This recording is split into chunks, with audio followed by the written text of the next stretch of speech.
নমস্কার, কেমন আছো তোমরা সবাই? পায়েলের সংসারের একটি ছোট্ট ব্লগে তোমাদের সবাইকে স্বাগত জানাই। আজকে সকালবেলায় মনটা অনেকটা ভালো হয়ে গেছে, কারণ ছেলেকে স্কুলে রেখে আসার সময় হাজব্যান্ড দেখছি এই ফুলের গাছটা কিনে এনেছে। তো ফুলসহ গাছ দেখে আমি অনেক খুশি হয়েছি, কারণ যে গাছগুলো আমরা কিনে এনেছি বা বাড়ি থেকে এনেছি সেগুলোতে কুড়ি আছে বা কোনোটাতে নেই।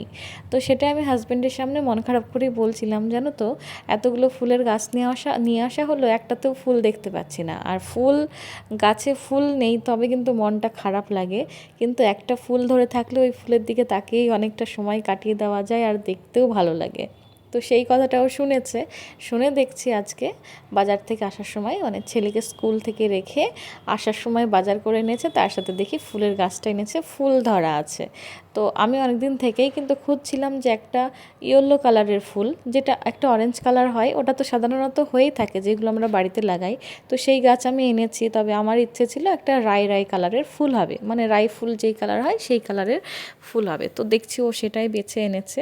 এবার আমি জিজ্ঞেস করছিলাম বারবার যে কোথায় থেকে এনেছো। এই যে এই গাছগুলো দেখছো সবই লাগিয়ে দিয়েছি, আর গাছগুলো হয়েছেও সুন্দর। এখন দেখা যাক ফুল কবে ধরে, সেই টেনশানেই আছি। ভালো লাগবে বেশ শীতকালে বাড়িতে ফুল টুল ধরলে। আর এখানে তো আমার উঠোন নেই, উঠোন থাকলে তো প্রচুর লাগানো যায় বা গাছগুলো একটু বৃদ্ধিও পায়। তো ও যাই হোক গাছটা এনেছে, সেটার জন্য আমার বেশ ভালো লাগছে। সকাল সকাল একটা ফুলের গাছ দেখে সত্যিই মন ভালো হয়ে গেছে। আর আসার সময় এনেছে এই যে ফুলকপি, বেগুন, আর তার সঙ্গে কিন্তু এখানে রুই মাছ এনেছে। মাছটা আমি আজকে আনতে বলেছিলাম, ও সবসময় দেশি মাছটাই নেয়, তবে এটা দেশি মাছ ছিল না, এমনি কাটা মাছ। তো ওটা আমি ইচ্ছে করে আনতে বলেছি, কারণ কিট্টুর খেতে একটু অসুবিধা হয় ছোটো মাছ হলে। আর তার সঙ্গে দেখি আজকে কিন্তু আবার ছোটো মাছ নিয়ে এসেছে, মানে ওকে মাছ আনতে বললে একটু করেও ছোটো মাছ নিয়ে চলে আসছে আজকাল। আসলে মাছ টাছগুলো তো ওখানে পায় না, সেই জন্য। আর আজকে আমি কিন্তু একদম বিরক্ত হচ্ছি না। এর আগে একদিন কিন্তু এরকম ছোটো মাছ, তারপর চিকেন সব নিয়ে চলে এসেছিলো। আমি ওর উপরে বিরক্ত হচ্ছিলাম যে তুমি কেন এনেছো, আমার ধুতে কাটতে অনেক সময় লেগে যায় এখানে। তো যাই হোক আজকে যে মাছটা এনেছে সেটা ধোয়া কাটার কোনো অসুবিধে নেই, একদম ছোট ছোট মাছ। যেই বাটিতে ঢাললাম সেই বাটিতে আচ্ছা করে ওকে ঘষে পিটে ধুয়ে ফেলবো, তবেই হয়ে যাবে। আর সকালের টিফিনে আজকে বানাচ্ছিলাম এই যে ব্রেড অমলেট। তো এই ব্রেড অমলেটটা কিন্তু আমি মোটামুটি প্রায় 15-20 মিনিট ধরে শিখেছি, কারণ ব্রেড অমলেট বানালেই ব্রেডের ভেতরটা কাঁচা থেকে যায়, অমলেটটা ভেতরে গিয়ে কেমন একটা স্মেল করে বা কাঁচা কাঁচা একটা নরম ভাব থাকে। তো আমি কি করেছিলাম, এই ব্রেডটাকে উল্টানোর আগে, নিচে কিন্তু পুরো ব্রেড আছে, উল্টানোর আগে মোটামুটি লো ফ্লেমে অনেকক্ষণ রেখেছিলাম, 10-15 মিনিট। তো জিনিসটা বেশ মুচমুচে হয়েছিল, আর আমরা দুজন খুব তৃপ্তি করে খেয়েছি, কারণ ব্রেড অমলেট আমি আর কিট্টুর বাবা খুব কম খাই ওই কারণেই।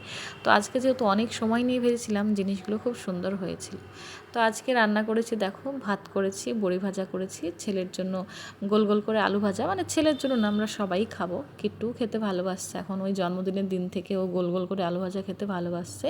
আর এখানে করেছি মুসুর ডাল, ধনেপাতা, পেঁয়াজ সব কিছু দিয়ে। তো আজকে কিন্তু অনেক কিছুই রান্না করেছি, একটা কাঁচা লঙ্কা দিয়েছি, কিট্টুকে আস্তে আস্তে অভ্যাস করাচ্ছি।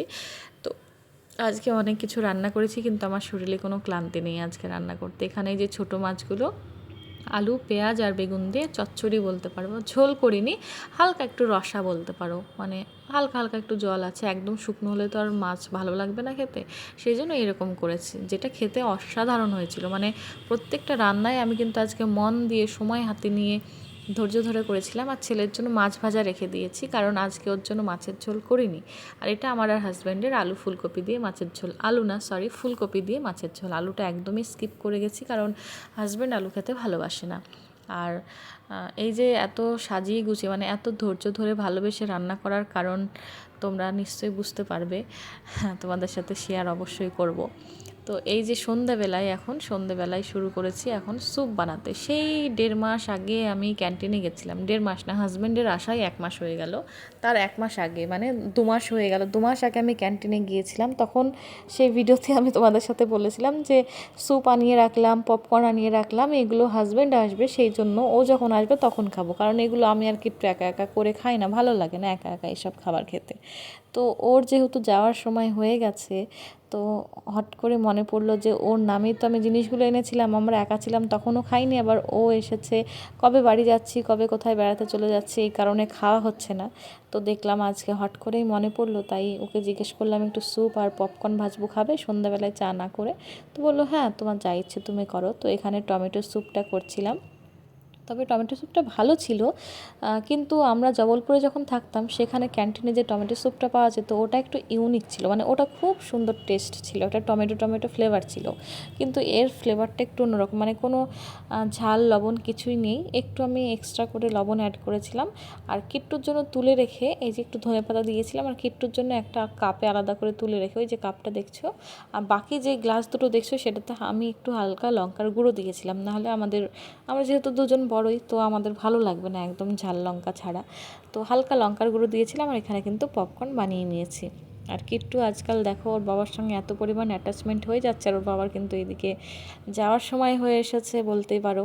তো রাত্রিবেলায় এত কিছু তরকারি থাকতো, সব তরকারি কিন্তু অর্ধেক অর্ধেক করে আছেই, আমরা কিছুটা করে খেয়েছি। আবার রাত্রিবেলায় কী করছি, ওর জন্য পটলের সর্ষে বাটা, মানে যে রান্নাগুলো এতদিন ধরে কোনো কারণে করা হয়ে ওঠেনি বা করতে পারিনি সেইগুলো আজকে কিন্তু সব করে রাখছি, মানে বলতেও খারাপ লাগছে। আর এইখানে ও নিয়ে এসেছে ডিম, ডিম যদিও ঘরে আছে, তবে যেহেতু ও চলে যাবে সেই জন্য বললো যে আমি ডিমটা নিয়ে আসছি, তোমার নিয়ে আসতে অসুবিধা হয় আমি বুঝতে পারি, কারণ আমার হাতে ছেলে থাকে, এক হাতে ডিম থাকে, কারণ এই ডিমের দোকানটা না 11টা-12টার পরেই খোলে। তো সেই সময় ছেলেকে নিয়ে আসার সময় ডিমটা আনতে হয়, তখন আমার খুব মুশকিল হয় ডিমটা হাতে করে আনতে ছেলেকে নিয়ে। তো আমি যদিও ঘরে এখনও 7-8টা ডিম আছে, আমি ওকে বারণ করেছিলাম, তো ও বললো যে না আমি ডিমটা রেখে যাই, ফ্রিজেই তো থাকবে অসুবিধে কোথায়, এমনিও 6-7টা ডিম আছে, তোমার ছেলেকে যেহেতু মাঝে মাঝে এই ডিম স্কুলে দিতে হয়, বাড়িতে দুদিন খেলেই ফুরিয়ে যাবে, তো আমি স্টকে রেখে যাই, তুমি তারপরে ইউজ করো। তো ও এত বড় বড় ডিম নিয়ে এসেছে, কি করে জানো, 10 টাকা বেশি দিয়েছে দাম, মানে পাতার যা দাম তার থেকে 10 টাকা বেশি দিয়েছে বলে এই পুরো পাতাটা ওকে কিন্তু একদম বেছে বেছে দিয়েছে। আর এসে বাজার থেকে এসে বলছে দেখো তোমাদের জন্য কত বড় বড় ডিম এনেছে। তো আমি বলছি আমি যখন যাই তখন তো পাই না। বলছে আসলে এখানে একটা ব্যাপার আছে, আমি একটু বেশি দাম দিয়ে কিনেছি সেই জন্য। তো এখানে পটলের সর্ষে বাটাটা প্রায় হয়ে এসেছে, ভাত বসিয়েছি, আর একটু পরেই তেল করব। আর এই যে মুখে হাসিটা দেখছো, এই হাসিটা কিন্তু একদমই মানে মন থেকে নয়, বাস হাসি নিয়ে থাকবো এরকম ভাবনা চিন্তাতেই হাসছি, কিন্তু ভেতরটা কিন্তু আমার একদম ফেটে যাচ্ছে। আর আজকে হচ্ছে সেই সকাল, ঠিক 1 মাস আগে এরকম একটা সকাল তোমাদের সাথে শেয়ার করেছিলাম, যেই সকালে আমার হাজব্যান্ড আসার কথা ছিল। আর আজকে হলো সেই সকাল যেই সকালে হাজব্যান্ড আবার বেরিয়ে যাবে।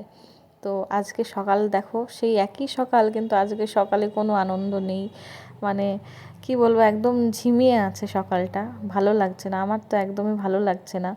কি মানে আমার তো কি বলবো, আমার কি হয় বলো তো, আমি বুঝতে পারি যে ও যাবে, আমি তো বড় মানুষ, আমি বুঝতে পারি, আমার ছেলেটার কথা ভেবে আমার মনটা খারাপ করে যে 1 মাস এত পরিমাণ বাবার সাথে মেশে খেলাধুলো করে ঘুরতে যায়, তারপর হট করে জীবনটা আবার বোরিং হয়ে যায়, হট করে বাবাকে আর কাছে পায় না, ওর দিক থেকে ভাবতে গেলে আমার বেশি মন খারাপ করে।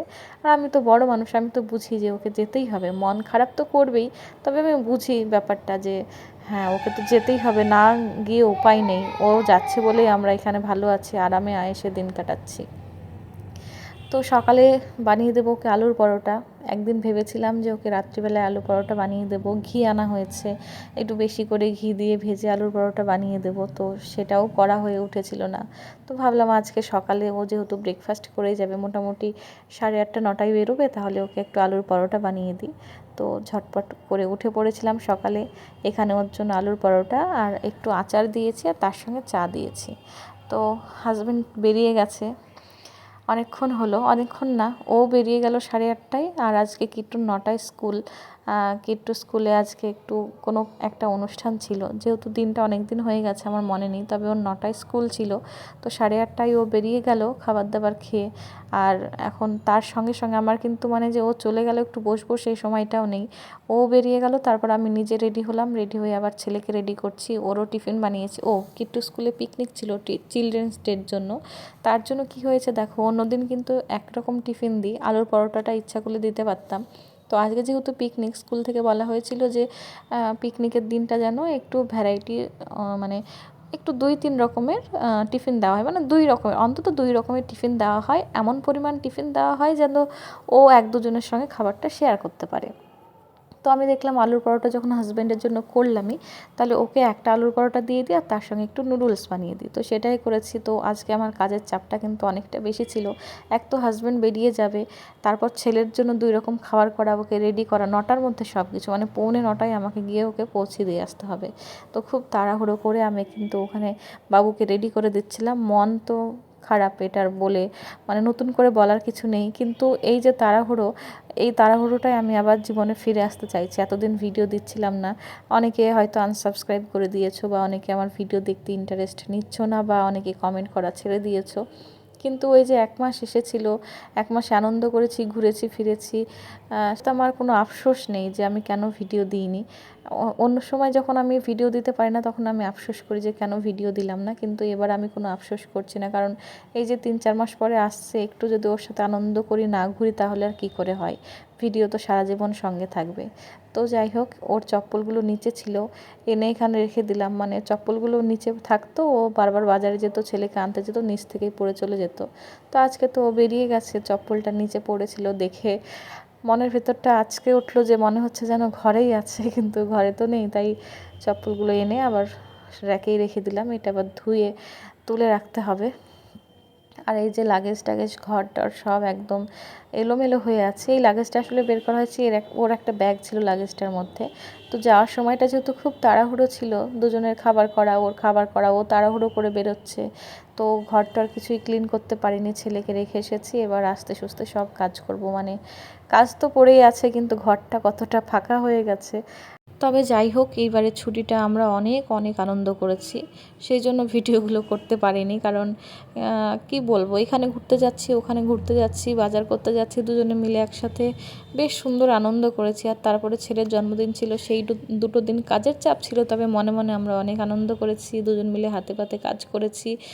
কি বলবো, আর যে কদিন বাড়িতে ছিলাম, বেশি দিন তো ছিলাম না, এদিকে 2 দিন 4 দিন কি 5 দিন হয়তো আমরা ছিলাম, ওই খুব জোর হয়তো 6 দিন ছিলাম 1 মাসের ছুটিতে ওইখানে, মানে গ্রামের বাড়িতে, মায়ের বাড়িতে সব মিলিয়ে। তো ওই ছুটির মধ্যে গিয়েও ও আমাদের সাথ ছাড়েনি, মানে ওই কদিনের মধ্যেও বাড়িতে নিয়ে গিয়েও কিন্তু সেখানেও আমাদের বেশ সময় দিয়েছে। এটাই সব থেকে বড় পাওনা ওর কাছ থেকে, যে ও আমাদের প্রপার সময়টা দেয়। আর যেহেতু অনেক দিন পরে এসেছে, 3 মাস পরে, ও বুঝেছে যে আমরা ওকে ছাড়া সত্যিই ভালো থাকি না, মানে ভালো আছি, খাওয়া দাওয়া, পড়া, ঘোরাফেরা সব দিক দিয়ে ভালো আছি, কিন্তু ওই যে মেন মানুষটা বাড়িতে না থাকলে যে মন খারাপটা হয়, সেটাও বুঝেছে যে এই দুটো মানুষ কী পরিমাণ ওকে মানে মিস করে বা মিস করেছে। তো ও প্রচুর সময় দিয়েছে, প্রচুর মানে আমাদেরকে সাথ দিয়েছে। নিজে হাঁপিয়ে গেছে, ক্লান্ত হয়ে গেছে, যেদিন ছুটি থেকে এসেছে সেই দিনই মানে যেদিন চাকরির জায়গা থেকে এসেছে সেই দিনই ঘুরতে নিয়ে চলে গেছে, তবু নিজে কোনো সময় বিরক্ত ভাবেনি। আর যাওয়ার পরের দিন, এটা মানে ও চলে যাওয়ার পরের দিন সেই সকাল, মানে যেদিন ও চলে গেছে সেদিন আর বেশি ভিডিও করিনি, বা করার মতো মনের পরিস্থিতি ছিল না বলতে গেলে। তো আজকে সকাল কিট্টুকে দুধ দিয়েছি, আমি 1 কাপ চা নিয়ে বসেছি। এতদিন সব কিছু 3টে ছিল, এখন থেকে আবার 2টো হয়ে গেল। এতদিন তো 2 কাপ চা করতাম, কিট্টুর দুধ থাকতো, এখন হচ্ছে কিট্টুর জন্য 1 গ্লাস দুধ আর আমার জন্য 1 কাপ চা, এই তো হয়ে গেছে। তো আগের দিন সন্ধ্যাবেলায় ছেলের ড্রেস আনতে যেতে হতো, ও যেদিন বেরিয়ে গেল সেদিন সন্ধ্যাবেলাতেই আমি কিন্তু কিট্টুর সঙ্গে ছেলের এই স্কুলের ড্রেস আনতে গেছিলাম, মানে শীতের পোশাক আর কি। এটা আনতেই হতো, কারণ আজকে থেকে ওকে পরাতে, মানে নেক্সট দিন থেকে পরাতে হবে, সোয়েটারটা না পরালেও ফুল হাতা টি শার্টটা পরাতে হবে। তো ওই বাজারেই গিয়েছিলাম, সেখানে কোনো রকম ভিডিও আমি করিনি। তোমরা জানো আমি রাস্তাঘাটে কিট্টুকে নিয়ে বেরোলে কোনো রকম ভিডিও করি না, কারণ রাস্তা এখানে প্রচণ্ড ভিড়, আর সন্ধ্যাবেলা ছাড়া এখানে দোকান খোলে না, মানে 6টার পর বাজার খোলে। এবার 6টার পর বাজার গিয়েছে, তখন তো 6টা তো এমনিই অন্ধকার হয়ে যায়, আর অন্ধকারের মানে সন্ধ্যার পরের টাইমটা কী পরিমাণ যে বাজারে ভিড় হয় তোমরা তো জেনেই থাকবে। তো সেই ভিড়ের মধ্যেই গিয়েছিলাম, কিছু করার ছিল না, কারণ হাজব্যান্ড যে কদিন ছিল সেই কদিন দোকানে স্টক ছিল না, ওর সাইজের কিছু ছিল না। ও যেদিন বেরিয়ে গেল সেদিন খবর পেলাম যে ড্রেস আনতে হবে, তাই গিয়েছিলাম আমি আর কিট্টু মিলে আগের দিন সন্ধ্যাবেলায়। ও যেহেতু শুক্রবারে গিয়েছিল, আজকে শনিবার, তাই হচ্ছে কিট্টু স্কুলটা ছুটি আজকে, সেই জন্য আরোই ভালো লাগছে না যে স্কুল থাকলে ওই 3-4 ঘন্টা সময় আমার ছেলেটা খুব আনন্দেই কাটায়, কারণ ও স্কুল যেতেই ভালোবাসে। তো যাই হোক, শনি রবিবারটা 2টো দিন আরাম করি, তারপর আবার সোমবার থেকে স্কুল শুরু হবে। তো চলো ভিডিওটাও শেষের দিকেই নিয়ে যাই। এই যে ফুল গাছটা ও লাগিয়ে দিয়ে গেছে, মানে ও মাটিটাই তুলে দিয়েছিল, আমি লাগিয়েছিলাম। আর এখন থেকে এই যে গাছপালা এইসব দেখে আমাকে সকালটা শুরু করতে হবে। একটা অভ্যাস হয়ে গেছিলো 1 মাসে, খুব আনন্দ করেছি। এই ছুটিটা সত্যিই আমার মনে থাকবে, খুব ভালোভাবে দিনগুলো কেটে গেছে। তো চলো এবার ভিডিওটা শেষ করছি, সবাই খুব ভালো থেকো, টাটা।